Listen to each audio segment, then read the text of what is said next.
Just $300? Are you making fun of us? Each month, your sister gives $1,500. You ought to emulate her. Despite the fact that I send my parents $2,000 every month, they act as though they are totally unaware of this. You know, I'm actually sending $2,000 a month. My folks won't listen to me when I explain this. If you're lying just to cover it up, why don't you just stop sending the remittances? They also insult me. Hearing this enrages me, especially since I know I have been sending the money.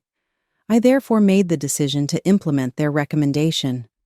Okay, I said that, and following my mother's advice, I chose to halt the remittances. I'm 28 years old, and my name is Diana Miller. I live alone and work as a freelancer, developing and running social media. I used to live with my dysfunctional parents and my sister Bridget, who was similarly problematic. Our parents have loved Bridget since she was a young child. That wasn't bad in and of itself. It didn't hurt me. But my parents denigrated me because they loved Bridget so much. I was continuously denigrated and compared to her. The only explanation was that Bridget was more attractive than I was. In actuality, Bridget has sophisticated features, and I must say that she is pretty. However, being attractive does not grant you the freedom to do as you please. Since we were little, she would act in ways that troubled me. When we were in kindergarten, she would take my favorite stationery or handkerchiefs and act as if they were hers.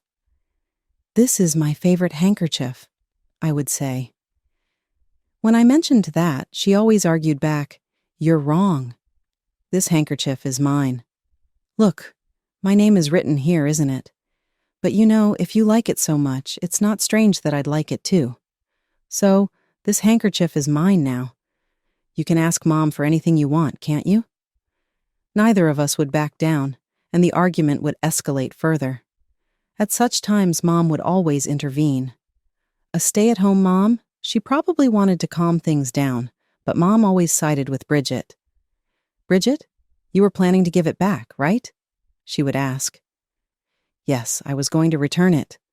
Bridget would pretend to cry, but it was clear she had no intention of returning it. Even when I pointed that out, Mom wouldn't believe me. "Forget it, Diana. Just let Bridget keep the handkerchief. There's no need for you to have it." "But it's something you bought for me," I would protest. "That doesn't matter. From now on, that handkerchief belongs to Bridget." With that declaration, Mom gently patted Bridget's head. Though Bridget had been crying, she looked at me while being patted and flashed a wicked grin. Even in elementary school, her behavior didn't change. In fact, she became a bit cleverer. The time when I started being spoken poorly of began when Bridget spread rumors about me to my classmates. I learned about it from a friend. That friend's younger sister was in the same grade as Bridget and had mentioned that Bridget was spreading negative stories about me. The story seemed credible, as when I passed Bridget in the hallway, she pointed at me while talking to her friends and said, "That's my sister." Hearing that, her friends either laughed or looked at me with puzzled expressions. What I overheard were all false stories, like that I stole Bridget's pencils or deliberately spilled juice on her notebook. In reality, it was Bridget who had stolen my pencils, and it was my notebook that had juice spilled on it. But I didn't even feel like correcting it. I thought that if I corrected it, Bridget would harass me even more.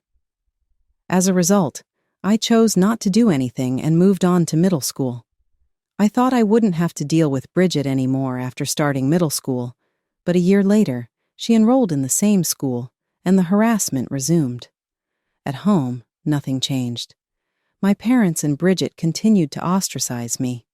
From a young age, I always felt like I didn't truly belong anywhere. Then, when I was in high school, something happened that I found utterly unforgivable. I enrolled in a standard commercial high school in the business department, while Bridget went to a different high school with a performing arts program.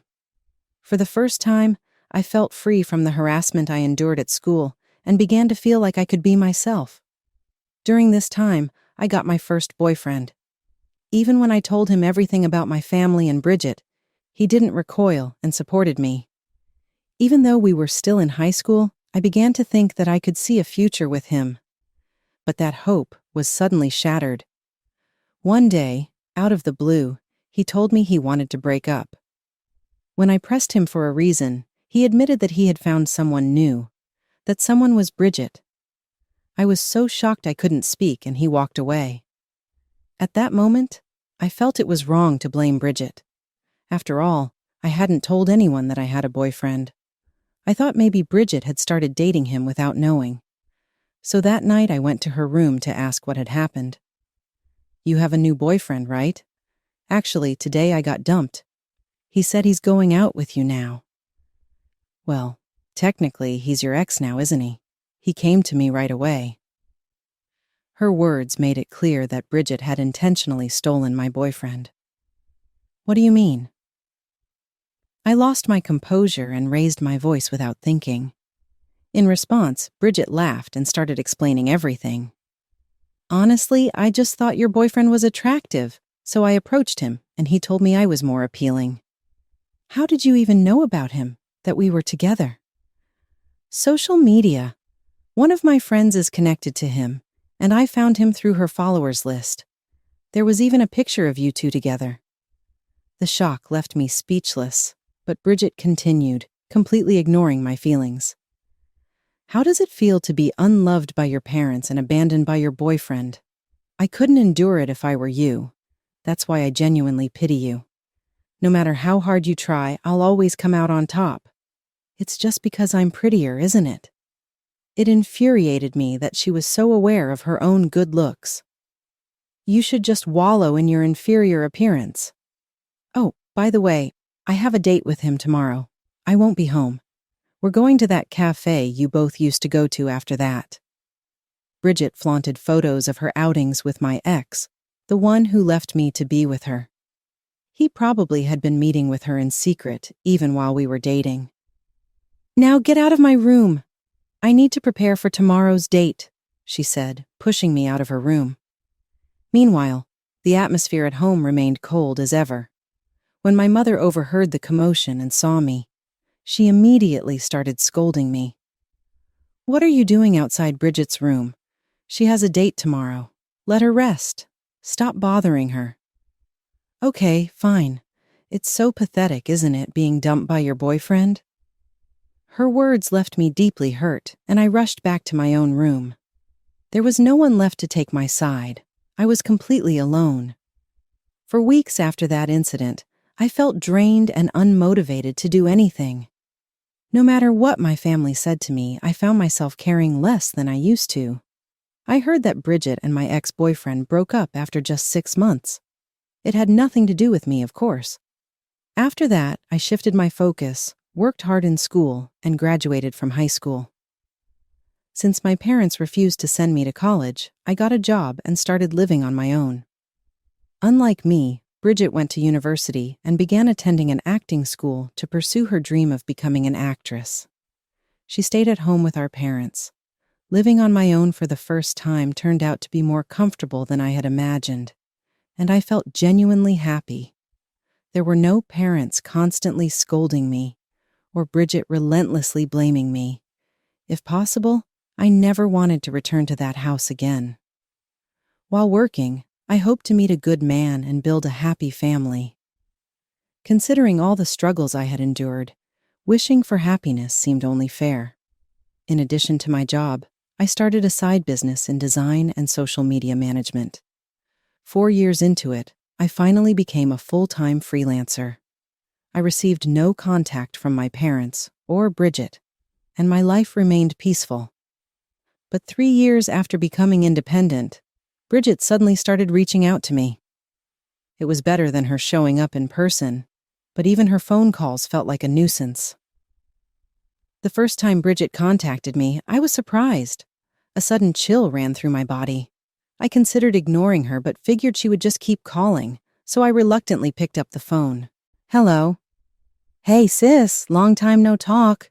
Her cheerful voice rang in my ears. I wondered why she was calling. "Yeah, it's been a while. What do you need?" "Do I need a reason to call? Can I just call because I want to?"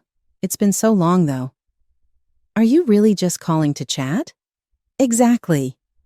So much has happened while we weren't talking. Bridget continued as though nothing had ever happened. She talked about how kind our parents were to her, how her acting career was going well, and how everything in her life was smooth sailing. She mentioned that she had started living on her own. The fact that she was talking about our parents suggested she visited home frequently. Glad to hear you're doing well, I said, though I didn't mean it. I still felt anger toward her and my parents, but I knew that rejecting her outright would likely upset her again. Yeah, I'm doing great, she responded, her cheerful tone oddly reassuring. After that, Bridget's calls became more frequent. Her conversations mostly revolved around her recent activities or complaints. I just listened quietly. Fortunately, I continued to hear nothing from my parents, which gave me some peace of mind. At the same time, I couldn't help but feel that I didn't matter to my parents at all. This made me wonder why Bridget had suddenly started reaching out so often. Every time I asked, she insisted she just wanted to chat. Honestly, I suspected she had some ulterior motive, and my suspicions were proven right. One day, she made a suggestion. Why don't we start sending money to our parents regularly? Send money? Her sudden proposal caught me off guard, and it was clear she had something in mind. Yes, because they've taken care of us all these years. I just want to support them a little. I didn't feel grateful to my parents, but Bridget's reasoning wasn't entirely wrong. That's true. So how about $2,000 each? $2,000? I was stunned by the amount. Still, it made me realize she must be earning a lot through her work in the entertainment industry if she could suggest such a sum so easily. Although I hadn't seen her in the media, she was probably working somewhere out of my sight. Sis, you're making decent money too, right? You should contribute a little. Can't we lower the amount a bit? No way. We need to repay our debt to them. By then, it seemed impossible to negotiate. Fine, I'll send $2,000 then. Great, it's a promise. Let's work hard together. Bye. With that, Bridget ended the call quickly. Afterward, I began sending the money as per her instructions. I still didn't hear from my parents, but I didn't mind since I didn't want to talk to them anyway. As I continued the remittances, Bridget's calls gradually became less frequent. This change, following a conversation about money, made me a little suspicious.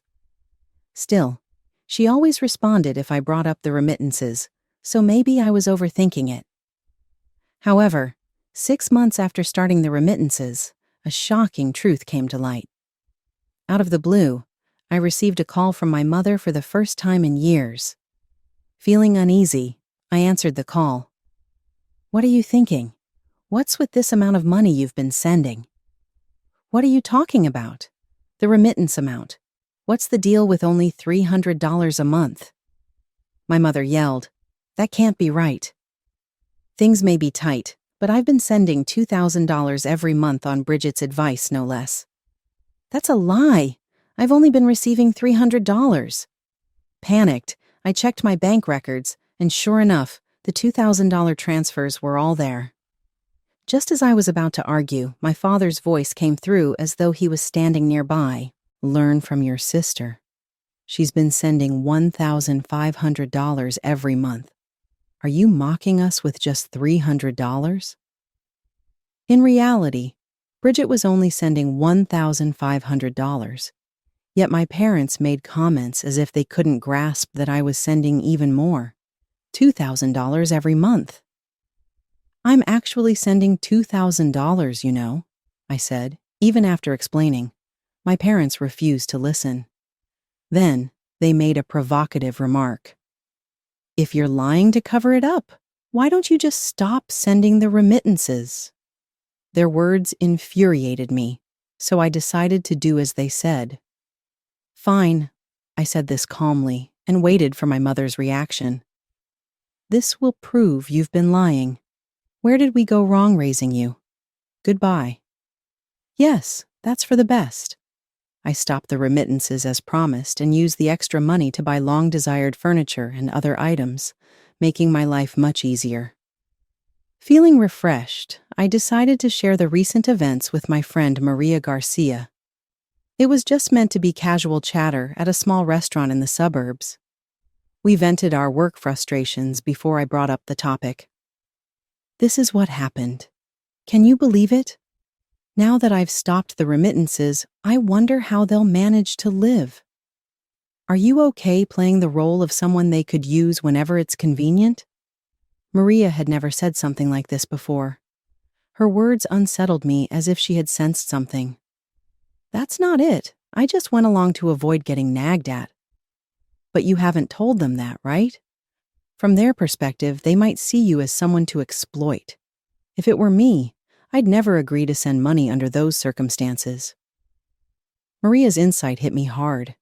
In reality, I had been going along with their demands the entire time. I only wanted to avoid trouble, but I had never taken the opportunity to explain my reasoning to them. Taking meaningless calls after years of silence, agreeing to send money. If your family knows your personality, they can easily guess what kind of person you are. Since the call stopped after the money issue was settled, doesn't that prove they see you as nothing more than a cash cow? That's true. You're right. How did I not notice? Honestly, you're a bit too kind. Even if they're family, it's wrong for them to take advantage of that. I thought I was independent and didn't care about my parents. But from an outsider's view, maybe I didn't seem completely free. Perhaps deep down, I still had a lingering desire to be acknowledged by my family.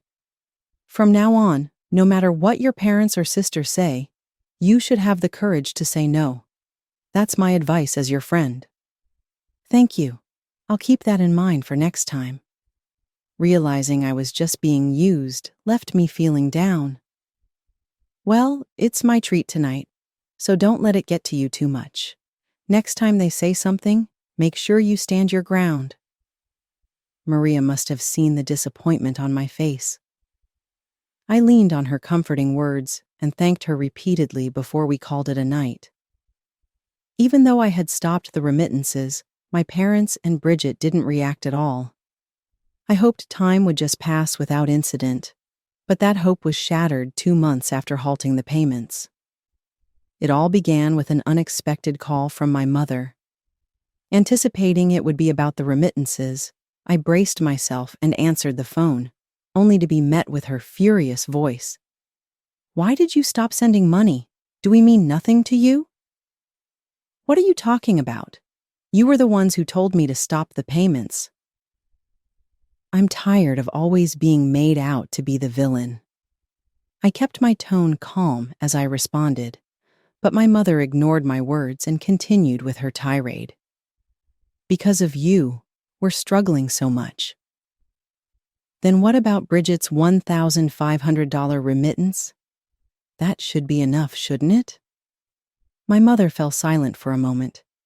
Is it not enough? No, it's not. We have all kinds of expenses and still have debt from your school fees. So restart the payments. Ah, so you're finally acknowledging the truth? In that case, shouldn't you start by apologizing? Maria's encouragement had given me the confidence to speak up. You've gotten so full of yourself. Stop being ridiculous. Who's being ridiculous? I think I'm making a valid point. Besides, isn't it strange for someone relying on remittances to act this way? And why has your situation suddenly become so dire? You managed just fine before without any help. That's because of debts and other issues. But it's hard to believe things would deteriorate so quickly. Are you hiding something? Realizing I wouldn't back down, my mother abruptly ended the call. Her reaction made it clear she was concealing something. Even if debt was part of the issue, there had to be more to the story behind their financial needs. What on earth were they hiding? With that lingering discomfort, I decided to leave my parents be. But just a few days later, everything changed. Maria contacted me, saying she had seen my parents going to a casino. It was now clear the money I had been sending might have been used for gambling. is the real reason for asking to restart the remittances related to gambling. The day I received that information, I called my mother to find out the truth. I heard from a friend that you've been going to a casino. If you truly have debt, you wouldn't be in a place like that, right? Oh, I was just meeting an old friend there. Since when have you had such a hobby? Considering the debt and remittances, it's hard not to think that the money I sent was spent on gambling. Can you prove that? Do you have evidence that we've been gambling? The truth was, I didn't have clear evidence. I understood it was all speculation, but the feeling wouldn't go away. At that moment, I heard voices in the background. My father and Bridget. Mom, this time we're winning. We can enjoy ourselves again. Hey, Mom, Dad said he'll buy me whatever I want if he wins. I still haven't gotten new cosmetics, so I'll make him get me lots of stuff. There was no doubt my parents were gambling, and Bridget, still living at home, seemed to know what was going on. Hold on. I'm talking to Diana right now. My mother hastily tried to correct her words, but it was too late. So you were gambling after all. That's horrible. Before I could finish, my mother hung up the phone. That act alone confirmed they had been lying. However, there wasn't much I could do now. There was no realistic way to recover the money I had sent, which had likely been squandered on gambling. For a moment, I felt a sense of loss and frustration. But looking back, I was glad I had stopped the remittances when I did. A week later, though, my father contacted me. Hey, Diana, could you restart the remittances? Why are you asking me this? I mean, I'd like you to start sending money again. After everything that had been said, why would I restart the payments? In the past, I might have considered it, but I wasn't the same person anymore. I needed to stand firm. No, I won't give a single cent to someone who spends it on gambling. But you used to send money before. That's because Bridget told me to. You have no idea how much I had to save and sacrifice to make that happen. Aside from Maria, no one else knew about my financial struggles. Still, my father's words infuriated me. You decided to send it yourself. That's true, but I'm not sending anymore. And with your attitude, how can you expect me to help? Though my words were harsh, I felt justified, considering the way I had been treated. I'm sorry, but please restart the payments. We're drowning in debt. That debt is because of gambling, isn't it? Given your past behavior, it's no surprise this happened. How could you say that? We're suffering so much. I had hoped for an apology, but my father exploded with anger instead. You're so full of yourself. I can't take this anymore. It was a mistake to even ask you, he shouted before hanging up. 2 days later, my father called again. I'm sorry for what I said before. I'm apologizing, so please restart the remittances. His voice sounded noticeably weak. Was he truly remorseful, or was this just another manipulation? As I considered this, I continued the conversation. Don't make me repeat myself. I have no intention of sending money anymore. I'm not asking for the money you've already spent back, but I do ask that you stop contacting me. Why are you so cold? We raised you. Sure, I'm grateful that you raised me, but after being ignored for so long, how could I still love you as parents? If you need money, you should ask Bridget for more. She's earning well, isn't she? They pamper Bridget so much. If she's their pride and joy, surely she'd help them. But they'll probably say they can't ask her anymore. However, what came next was beyond anything I could have predicted. Oh, Bridget. Yes, that's true. But we've already taken as much as we could from her. Suddenly my father trailed off. I was a bit surprised by his hesitation, but no matter what their reasons were, it had nothing to do with me anymore. I'll say this one more time.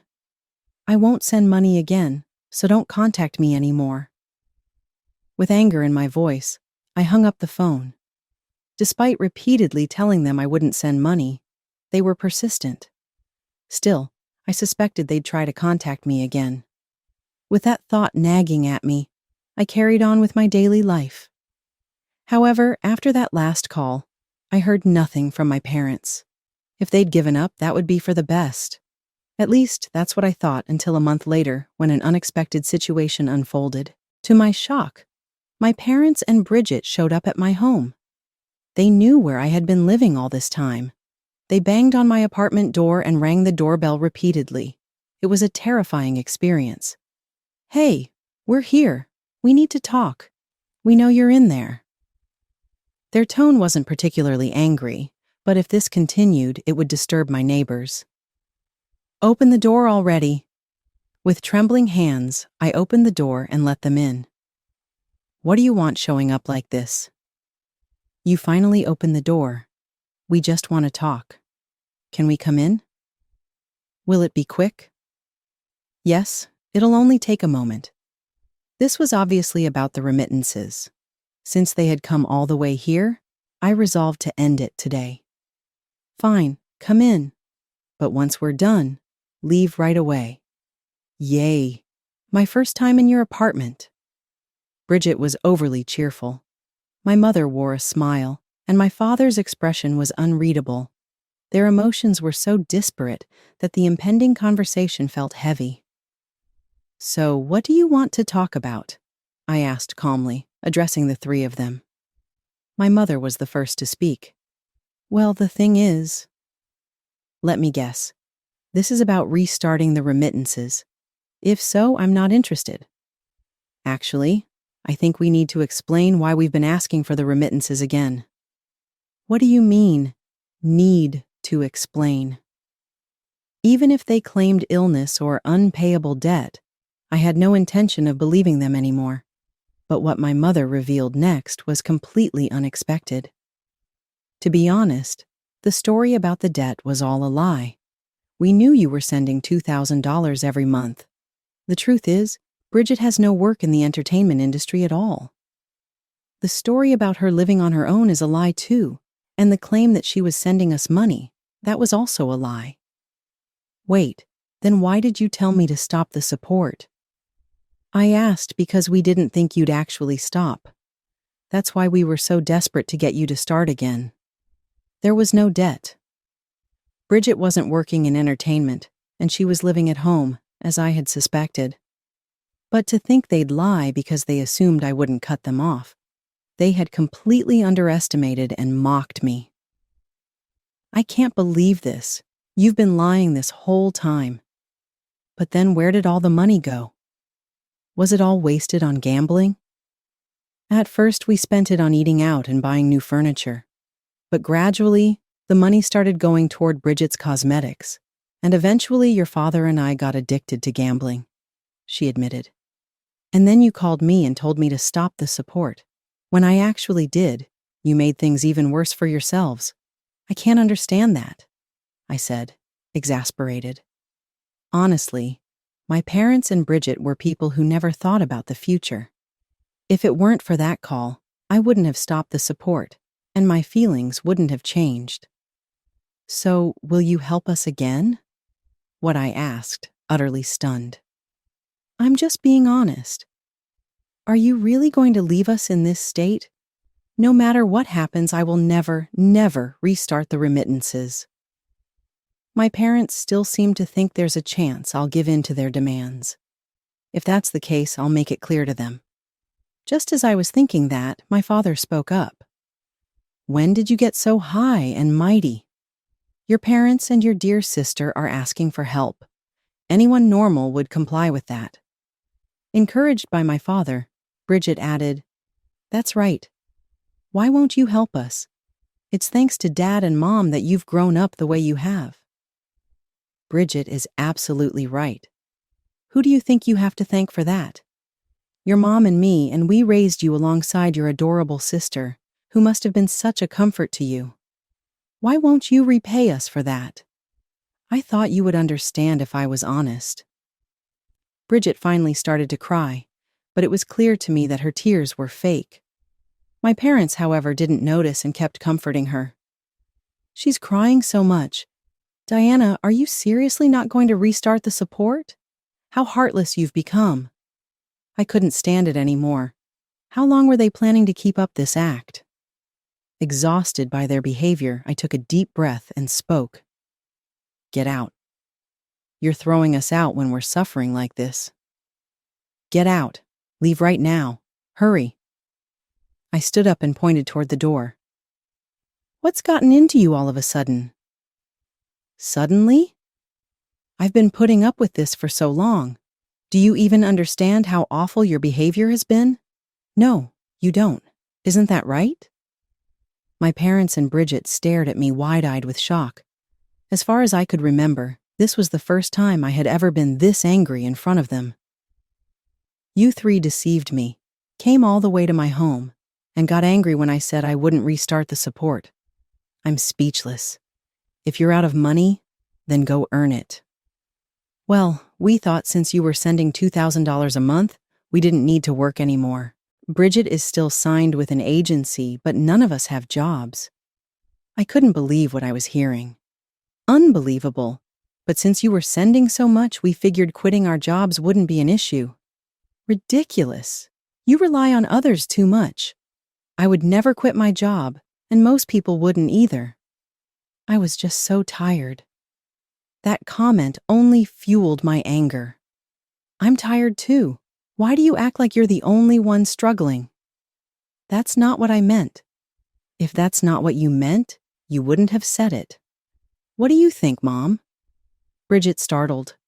My mother and Bridget flinched and slowly turned toward me, but they said nothing.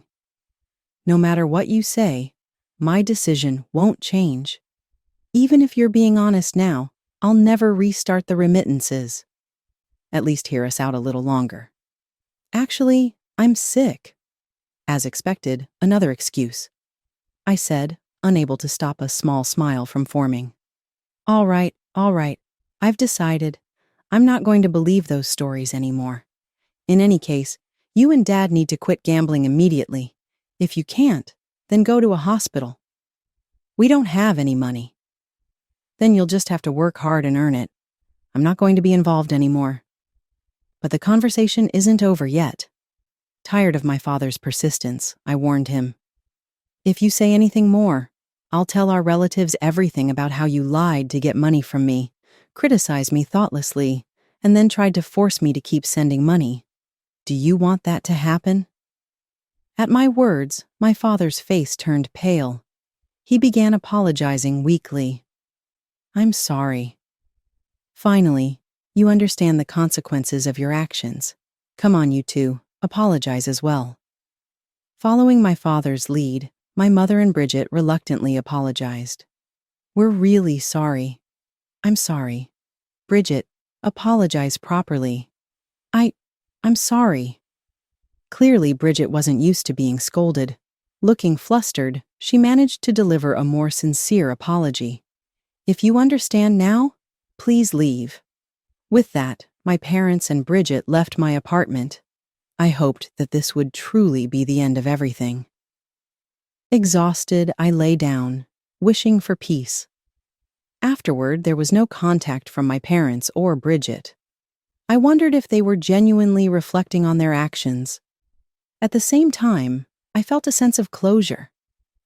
Ultimately, I didn't inform our relatives, and everything that happened remained between me, my parents, and Bridget. Well, there's one other person who knows. Maria. Maria has always been a great listener and supporter. When I confided everything to her, she gave me a warm smile and said, "I'm so glad for you." She also shared new information about my parents. Apparently, they had been spotted outside a local loan company. This suggested they were still struggling without steady jobs and possibly unable to quit gambling, burdened by debt. While this didn't affect me directly, since I had distanced myself, hearing about their situation still hurt a little. As for Bridget, her profile had been removed from the website of the talent agency she was once affiliated with. It seemed she had given up on her entertainment career and was pursuing another path. What exactly she's doing now isn't clear, but I imagine she's living an unchanged life at our parents' home. I have no way of knowing more about her current situation, nor do I have any desire to revisit the past. 6 months have passed since these events. I've moved away from the area where I once lived and started a completely new life in a fresh environment. I've continued my work as a freelancer, and since this flexible way of working suits me perfectly, I can work from anywhere.